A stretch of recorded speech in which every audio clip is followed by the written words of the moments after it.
자, 신경님의 장자를 빌려 원통 해설을 볼게요. 그냥 내용을 먼저 보고 그 다음에 정리를 해볼게요. 설악산 대청봉에 올라 구체적인 지명 제시를 했습니다. 발 아래 구부리고 엎드린 작고 큰 산들이며 떨어져 나갈까봐 잔뜩 겁을 집어먹고 언덕과 골짜기에 바짝 달라붙은 마을들이며, 지금 이건 화자 마음대로 그렇게 생각을 하는 것이죠. 진짜로 마을들이 겁을 먹고 붙어 있는 건 아니죠. 그리고 마을들이 겁을 먹었다. 의인법입니다. 그쵸? 의인법이 사용되었고, 지금 제가 이렇게 하이라이트 해놓은 부분들은 뭐뭐뭐뭐한 얘들, 뭐뭐뭐뭐한 얘들, 뭐뭐뭐뭐한 얘를 내려다보니에요. 됐죠? 그러니까 설악산 대청봉에 올라서 본 건 산들, 작고 큰 산들, 마을들, 바다를 본 겁니다. 그런데 그것들이 각각 어떤 특징인지가 이렇게 수식어를 통해서 나타나고 있는 것이죠.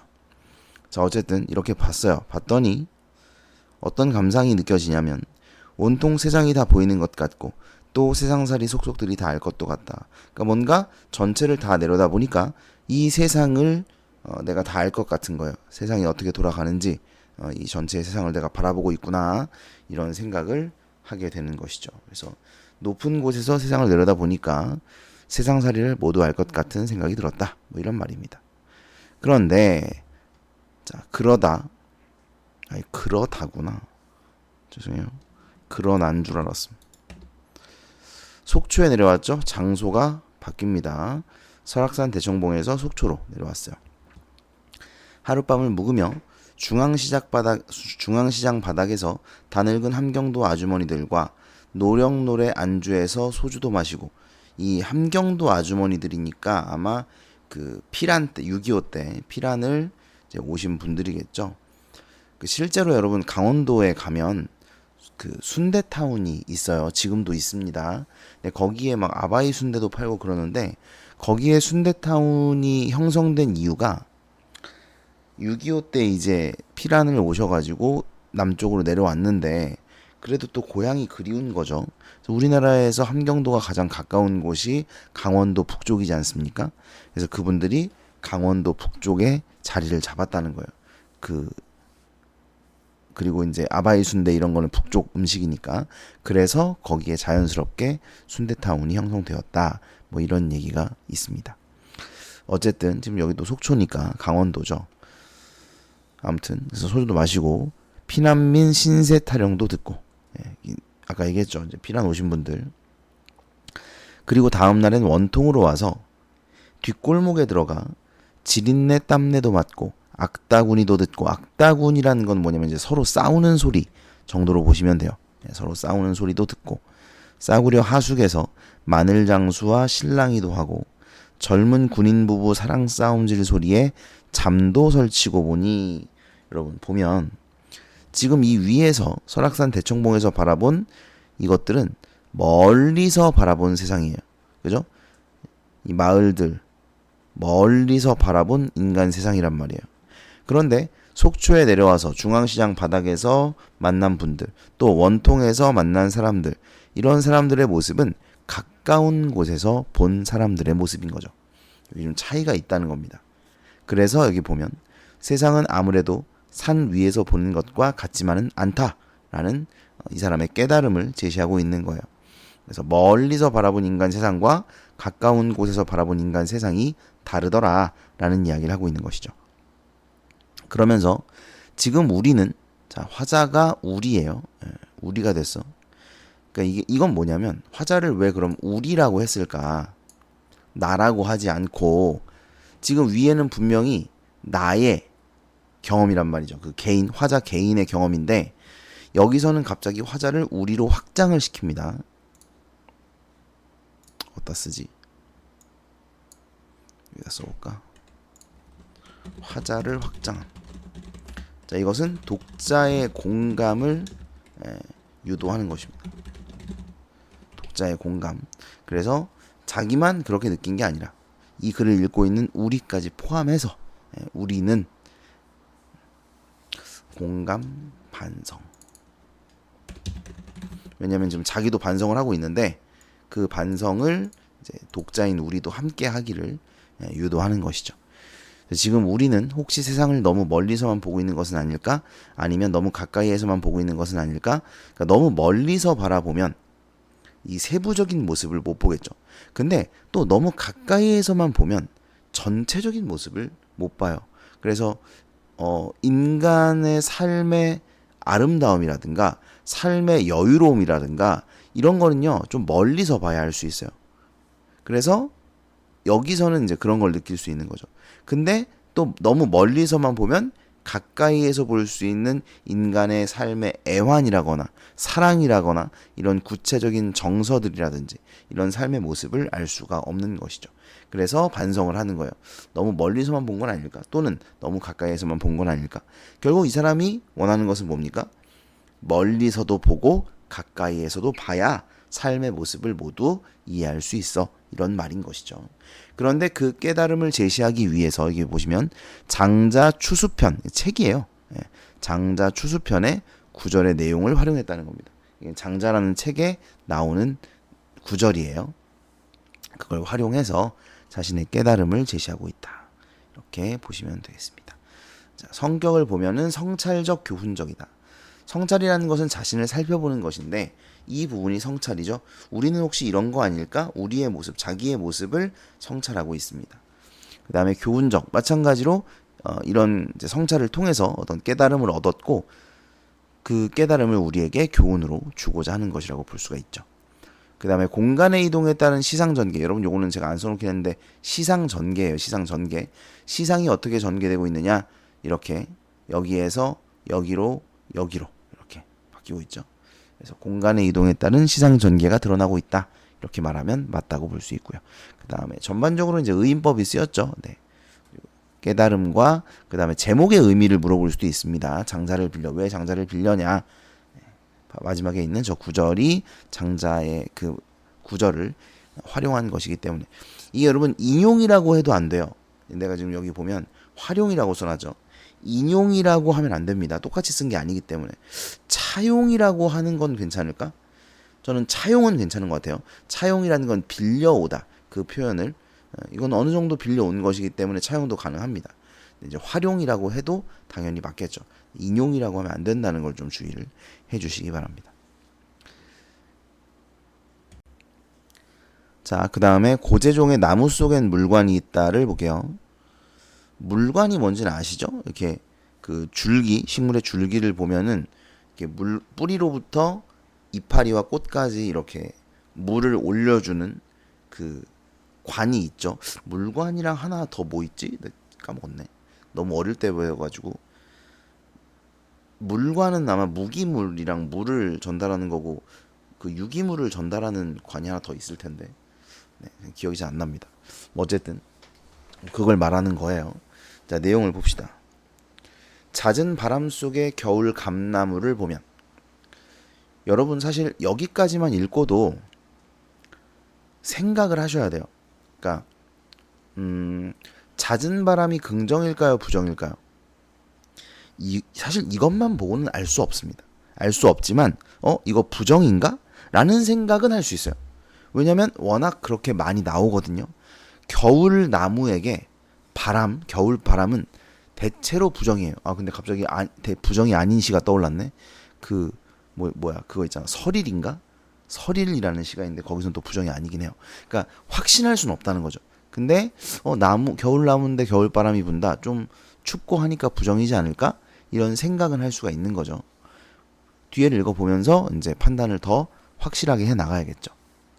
그 가지들이 가는 것이나 굵은 것이나 아예 실가지거나 우듬지거나 모두 다 서로를 회방노는 법이 없이 제 숨결 닿는 만큼의 찰랑한 허공을 끌어안고 바르르 떨거나 사운거리거나 건들대거나 휙휙 후리거나 제 깜냥껏 한 세상을 흔들거린다 라고 했는데 여러분 흔들거린다의 주어가 뭔가요?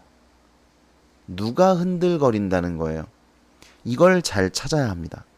이걸 찾을 수 있어야 돼. 이거 만약에 오프라인에서 수업했으면 제가 분명히 물어봤을 거예요. 제가 이거 이렇게 줄도 안 쳐놓고 아마 그냥 읽어봐 한 다음에 자, 읽었어? 흔들거린다의 주어가 뭐니? 이렇게 물어봤을 거예요. 여러분 이걸 찾아야 합니다. 제가 얘기했죠. 지난 시간 수업 때 오프라인에서 얘기했어요. 내가 던지는 질문이 너네가 이 시를 볼 때, 이 구절들을 볼 때 떠올려야 되는 생각이라고 얘기했어요. 어떤 생각을 떠올리는 걸 배우는 겁니다. 우리는 국어 시간에. 그렇기 때문에 이걸 찾으실 수 있어야 됩니다. 그러니까 사실 그때도 얘기했지만 나는 이걸 의식하지 않아도 찾아요. 네, 그냥 자동으로 의식하지 않아도 찾습니다. 근데 문제는 이걸 의식하지 않으면 찾지 않는 친구들이 있어. 그럼 얘들은 어떻게 해야 돼? 수동으로 찾는 걸 자꾸 연습을 시켜줘야 돼. 그래서 맨날 물어보는 거예요. 이거 주어가 뭐냐고. 내가 맨날 진짜 많이 물어보죠. 주어가 뭐냐고 물어보는 경우 진짜 많을 거예요. 그러니까 주어가 뭐냐라고 묻는 경우가 문장을 요약할 때 주목술로 요약을 해야 되는데 주어를 못 찾으면 당연히 요약이 제대로 될 수가 없죠. 문장의 의미를 제대로 파악할 수가 없습니다. 그래서 주어를 찾는 연습을 많이 하셔야 합니다. 자, 흔들거린다. 뭐가 흔들거리죠? 가지들이 흔들거리는 거예요. 이게 감나무가 흔들거린다가 아니라 가지들이 흔들거린다로 파악을 해야 좀 더 와닿습니다. 내용이. 그래서 그 가지들이 여러 가지들이 있는 거죠. 굵은 가지, 실가지, 우듬지 이런 여러 종류의 가지들이 있는 거예요. 이해돼요? 그럼 그 가지들이 어떻게 한다는 겁니까? 서로를 회방하지 않고 찰랑한 허공을 끌어안고 바르르 떨거나 가지들의 그 모양, 움직임 이런 걸 지금 표현하고 있는 거죠. 바르르 떨거나 사운거리거나 건들대거나 휙휙 구리거나. 그러니까 바람 불 때 겨울 나무들이 흔들리는 모습을 한번 떠올려 보시면 이해가 되실 겁니다. 자, 그런데 중요한 것은 그 사이사이에 어떤 말들이 있냐면 회방 놓는 법이 없다. 시기 질투하지 않고 서로 싸우지 않고. 자, 서로 싸우지 않고라고 해야 되는데 서로 싸우지 않고라고 하고 있네. 자, 서로 싸우지 않고 그 다음에 이제 뭐 바르르 떨고 사운거리고 다 이제 그 저거예요. 의태어예요. 의태어. 건들대고 휙휙 구리고 깜냥껏. 여러분 깜냥은 능력이라고 보시면 돼요. 그럴 만한 능력, 그럴 만한 그릇이 되냐, 그럴 만한 깜냥이 되냐, 뭐 이런 식으로 표현하거든요. 그러니까 자기가 감당할 수 있을 만큼의 것을 지니고 한 세상을 흔들거리며 살아간다는 얘기예요. 됐죠? 주어는 가지들이라는 걸 기억하셔야 돼요. 그 모든 것이 그 가지와 가지의 움직임들이 웬만해선 흔들림이 없는 한 집의 주춧기둥 같은 둥치에서 뻗어나간 게 새삼 신기한 일. 이거 이해 잘 하셔야 돼요, 여러분. 뭘 이해 잘해야 되냐? 웬만해선 흔들림이 없는 이게 가지에 대한 설명이 아니죠. 그죠? 이거 오해하시는 분들은 아마 미치야. 예. 이렇게 읽으면 안 된다는 걸 말씀드리는 거예요. 항상 우리말은 뒤를 수식해요. 앞을 꾸며주지 않습니다. 뒤를 수식하는 것이기 때문에. 그럼 얘는 뭐를 꾸며요? 웬만해서 흔들림이 없는 한 지부인은 뭐를 꾸며? 주춧기둥 같은 둥치를 꾸미는 거죠. 그러니까 이거는 뭐라고 하나요? 나무의 줄기라고 해야 돼? 그 몸통이요. 예, 그 몸통. 줄기라고 하는 게 맞는 것 같기도 한데 어쨌든 개입니다. 개를 말하는 거예요. 그러니까 나무는 가지, 위에는 가지들은 굉장히 얇고 실가지도 있고 하지만 기둥은 그 몸통 뭐라 그래야 돼? 아무튼 줄기, 걔는 엄청 튼튼하단 말이죠. 그걸 말하는 겁니다. 그러니까 가지와 가지의 모든 것이 흔들림 없는 주춧기둥 같은 그 둥치에서 뻗어나갔다는 것이 신기하게 느껴진다는 거예요. 여러분은 별로 안 신기하게 느껴지겠죠. 그럼 나무가 뭐 그렇지 이렇게 생각을 하실 텐데 원래 시인들은 이런 것도 되게 신기하게 느끼는 사람들이에요. 어쨌든 거기서 신기함을 느끼고 있다는 걸 우리가 또 알 수 있어요. 그러니까 여러분이 신기해질 필요는 없습니다. 화자가 그렇게 느끼고 있다는 걸 우리는 파악만 할 수 있으면 돼요. 그걸 파악을 못하면 문제가 생기는 거죠. 더더욱 그 실가지 하나에 앉은 조망만한 새의 무게가 둥치를 타고 내려가. 여기까지 읽으면 조금 그 무슨 말을 얘가 하려고 하는지 느낌이 좀 있어야 된다고 저는 생각을 하는데 지금 위에서 이게 가지들이죠. 근데 그 가지들이 가늘고 굵고 실가지고 우듬지 이런 가지들이 있는데 사실은 되게 얇고 약한 애들이 많단 말이에요. 그렇죠? 근데 거기에 새가 앉아 있단 말이죠. 도대체 저 가지가 어떻게 저 새의 무게를 감당하는 것일까? 이게 신기한 거야. 네. 별게 다 신기하다고 생각하실 수도 있지만 어쨌든 그런 인식을 하는 거죠. 여기 써있죠? 약한 실가지가 새의 무게를 견딘다는 것이 신기하다는 인식이 드러나고 있다. 자, 그래서 둥치를 타고 내려가요. 뭐가? 주어가 뭐예요? 새의 무게입니다. 새의 무게가 둥치를 타고 내려가 칠흑당 속에 그중 깊이 뻗은 실뿌리의 흙사태까지 미쳐, 그러니까 이제 흙까지 그 무게를 견딜 힘을 다시 우듬지에까지 올려보내는, 우듬지는 아까 가지였죠. 땅심의 배려. 그러니까 여러분, 이 새의 무게를 견딜 수 있는 것은 이 새의 무게가 쭉 내려가요. 쭉 내려가서 뿌리에 있는 흙까지 미친다는 거예요. 그러면 그 땅에서, 그 뿌리에서 힘을 올려보내준다는 거야. 땅심의 배려로, 땅의 힘의 배려로 산 가지는 어느 것 하나라도 어떤 대바람에도 꺾이지 않는 당참을 보여주는가. 그래서 땅의 힘이, 뿌리의 힘이 가지까지 그 무게를 견딜 수 있는 힘을 전달해 준다는 겁니다. 뭐를 통해서 전달할까요? 뭐를 통해서? 물관을 통해서겠지. 그래서 제목이 이거겠지. 그렇지 않아요? 네. 그러니까 제목을 이렇게 지었을 때는 뭔가 이유가 있을 거 아닙니까? 그렇죠? 아마 이제 물관을 통해서 전달된다고 생각을 하는 것 같고요. 근데 여기 보시면 마지막에 당참을 보여주는 거. 당참이라는 건 뭐 특별한 게 아니고 당차다의 명사형음이 미음 붙인 거예요. 당차다, 당찬 것을 보여준다. 이거 서리법 아닙니다, 여러분. 왜냐면 보여주는 건데 당연히 보여주지어야 돼요. 서리법이려면. 항상 제가 서리법 얘기가 나오면 당연히 뭐뭐 하지, 뭐 당연히 뭐뭐 안 하지, 이런 식의 말들을 덧붙이는 걸 아실 거예요. 그러니까 여러분 그렇게 해보라는 거예요. 해봐라. 해봐야 이게 서리법인지 확실히 알 수 있다. 이런 말입니다. 그러니까 당참을 보여주는가 이랬을 때 이게 서리법이려면 당연히 안 보여주지가 돼야 돼요. 아니면 뭐 당연히 보여주지가 된, 당연히 안 보여주지가 되든 어쨌든 그런 답을 할 수 있는 상황이어야 합니다. 근데 얘는 아니라는 거죠. 그냥 자기 혼자만의 추측이죠. 추측으로 질문을 던지고 있는 겁니다. 따라서 서리법이 아니고 이것은 화자의 추측이다라고 보셔야 됩니다. 자, 어쨌든 이 화자가 생각하는 가지가 새의 무게를 견디는 어떤 원리는 바로 그 무게가 땅까지, 뿌리까지 전달되고 그 뿌리에서 이제 다시 가지로 힘이 전달되기 때문에 얘네가 이것을 버틸 수 있는 것이다.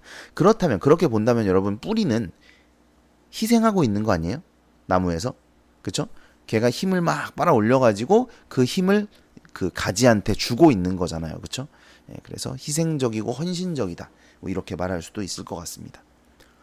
자, 그런데 여기서 그치지 않고 그 다음을 보면, 일단 이거 영탄입니다. 영탄법이 쓰였고, 영탄법이 쓰이면 당연히 영탄적 어조도 쓰이는 거예요. 여러분, 이건 아셔야 돼요. 영탄법이 쓰이면 당연히 영탄적 어조가 쓰인 겁니다. 근데 영탄적 어조가 쓰인다고 해서 영탄법이 쓰이는 건 아니에요. 이거 반대는 아닙니다. 그러니까 영탄적 어조인데 영탄법은 아니야. 이럴 수도 있어요. 근데 영탄법이야? 그럼 무조건 영탄적 어조입니다. 우린 너무 감동을 모르고 살아왔느니. 어떤 감동이요? 그러니까 이 말은 여러분 거꾸로 뒤집어 보면 이걸 지금 느끼고 깨닫고 난 감동을 느꼈네. 이런 말인 거예요. 그러니까 지금까지는 살아오면서 이런 생각을 해본 적이 없는 거라. 그래서 감동을 못 느꼈던 거지. 그런데 이제는 이걸 깨달았잖아. 뭐를요? 이 뿌리의 헌신을. 뿌리가 그 힘을 가지에까지 올려주는 거구나. 생명이라는 것이 이렇게 위대한 어떤 체계로, 원리로, 생명이라는 것이 이렇게 돌아가고 있는 거구나 라는 자연의 섭리, 이런 것을 깨닫게 된 거죠. 그러면서 거기에서 감동을 느끼고 있는 거예요. 그런데 지금까지는 그런 걸 모르고 살았잖아요. 그래서 우린 너무 이런 감동을 모르고 살았네 라는 반성, 성찰, 깨달음을 드러내고 있는 것이다. 이렇게 보시면 됩니다. 됐죠? 그래서 밑에 써놨습니다.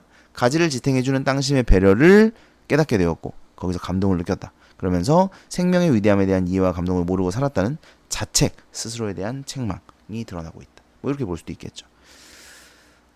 끝. 그 다음에 성격을 보시면 관조적이다. 관조적이 뭐예요? 차분하게 대상을 관찰하여 깨달음을 얻고자 하는 태도입니다.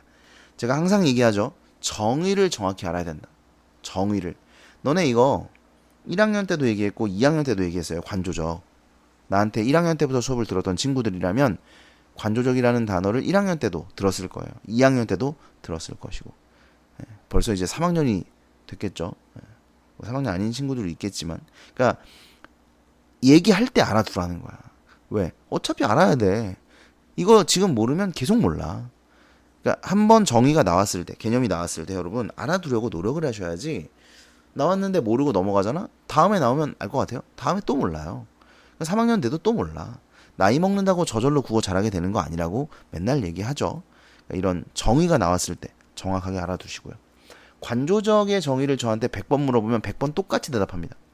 왜? 이게 이미 내 머릿속에 사전이 돼서 들어가 있는 거예요. 그러니까 여러분도 이걸 머리에 박으란 말이야. 그래야 관조를 정확하게 찾을 수 있어요. 대상을 관찰하여, 대상을 차분히 관찰하여 깨달음을 얻고자 하는 태도입니다. 그러니까 두 가지가 중요한 거죠. 차분한 관찰과 깨달음을 얻고자 하는 태도. 이 두 가지가 중요한 겁니다. 여기서는 깨달음을 얻고 있고 대상을 관찰도 하고 있으니까 관조적이라고 말할 수 있죠. 그 다음에 성찰을 하고 있으니 성찰적이고요. 음성상징어 여기 있었죠. 뭐 바르르 그 다음에 휙휙 이런 게 음성상징어. 얘들아 사운거리다와 건들대다 이런 거는 음성상징어가 아닙니다. 만약에 건들 이렇게 써 있어요. 건들 그럼 걔는 음성상징어예요. 건들은 모양을 흉내낸 말이거든. 근데 거리다라든가 하다라든가 대다라든가 여기 이렇게 거리다 대다 이런 접사가 붙어서 만들어진 말은 이건 파생어예요. 그렇기 때문에 얘는 음성상징어가 아닙니다. 왜냐면 얘네들은 보통 다로 끝나잖아. 그러면 동사거나 형용사거든. 근데 의성어나 의태어는 부사예요. 그래서 건들 또는 건들 이런 게 부사고 건들대다 얘는 건들대다 동사네요. 동사. 그래서 이런 경우에는 이제 절대로 음성상징어로 보시면 안 됩니다. 근데 이제 요런 게 있어요. 요런 게 휙휙이나 바르르가 있기 때문에 음성상징어가 쓰인 것은 맞습니다. 그리고 마지막에 영탄법도 있었죠. 자, 그래서 주제는 뭐예요? 자연의 신비로움, 놀라움, 그리고 그것에 대한 깨달음, 또 그것을 모르고 살았던 우리의 무지함에 대한 자책 정도로 보시면 되겠네요. 그래서 가와 나가 모두 좀 성찰적이고 이런 특징이 있습니다. 끝. 자, 문제를 볼까요? 1번입니다. 가와 나의 공통점으로 가장 적절한 것은 그랬어요. 1번인데 특정 어미를 반복적으로 사용하여 운율감 형성하고 있다. 오늘 수업할 때도 이야기를 한 건데 어미를 여러분 항상 잘 보셔야 돼요. 이런 식으로 나오기 때문에 얘는 이제 그냥 일반적으로 특정 어미를 반복적으로 사용 이렇게 나왔지만 뭐 명령형 어미를 반복하여 평소형 어미를 반복하여 청유형 어미를 사용하여 의문형 어미를 사용하여 또는 뭐 현재형 어미를 사용하여 이런 것들이 나올 수가 있어요. 그래서 어미를 항상 잘 체크를 하셔야 되고 똑같은 비슷한 어미들이 여러 번 사용된다면 이거 나올 수도 있겠다 라고 생각을 하셔야 합니다. 가 같은 경우는 뭐가 반복되고 있냐면 근데 사실 이게 딱 두 번만 사용이 돼도요 어미 반복이라고 말할 수가 있어요. 여러분 두 번만 반복이 돼도 시어의 반복이라고 말할 수 있는 거고 그렇기 때문에 이런 거 이며도 있고 그죠? 고도 있고 그 다음에 고 또 있고 고 마시고 듣고 하고 그죠? 이런 것들이 반복되고 있습니다. 반복적 사용 거기다가 이게 운율감 형성이기 때문에 딱 두 번만 쓰였다. 그래도 특정어미 반복, 운율감 형성이라고 말할 수 있어요. 네. 그 다음에 두 번 나에서는 이제 뭐가 있을까? 이거 있죠? 것이나 나 이런 것도 이제 연결어미인데 반복되고 있습니다. 그래서 1번이고요. 그 다음에 2번 문제를 보시면 A와 B에 대한 이해로 가장 적절한 것은 그랬어요. 요거는 이제 아실 거예요. 4번 위에 두시다 어떤 깨달음 그죠? 성찰 이런 것을 드러내고 있는 시니까 4번이라는 걸 쉽게 알 수 있습니다. 그 다음에 3번도 쉬워요. 3번을 보면 이게 어디더라? 뒷골목이죠. 그죠? 뒷골목. 근데 이제 뒷골목에 들어가서 여러 삶의 모습을 보았다는 거지 여기서 지금 무슨 편견이 있거나 부정적 판단을 내렸거나 그렇지가 않습니다. 그래서 3번이 적절하지 않죠. 쉽습니다. 문제. 그 다음에 4번. 자, 요거는 보기를 좀 보시면은 평범해 보이는 것들에서 의미를 찾아내는 활동이다. 그죠? 그래서 관찰이 필요하다. 감각적 이미지로 형상화되어 있고 의미가 구체화되기도 한다. 아이고. 그다음에 대지관원 원근 이거 그 장자의 추수편에 나오는 요 말. 여기서 영감을 얻었다. 어쩌고 화자의 인식 변화 과정이 드러난다. 그다음에 역설 요거는 여러분 강하게 주장하다 이런 뜻이에요. 그 역설법 할 때 역설이 아닙니다. 자, 가는 요런 내용이고. 그다음에 나는 겨울바람 속에 흔들리는 감나무에 주목하여 중심을 잡으며 생명을 지탱할 수 있는 힘을 가진 존재를 통해 생명의 이치에 대해 얻은 깨달음을 전달하고 있다. 적절하지 않은 건데 이게 3번을 보시면은 안달이 나서 몸살을 하는 바다는 화자의 모습이다. 읽어보시면 전혀 그렇지가 않습니다. 보면 그러니까 화자가 안달이 나서 몸살을 하는 바다를 내려다본 거잖아요. 그러니까 이 바다가 화자의 모습을 나타내는 거다라고 보기는 어렵죠. 네, 뭐 뒤에 다 틀렸습니다. 그래서 3번이 적절하지 않습니다. 끝.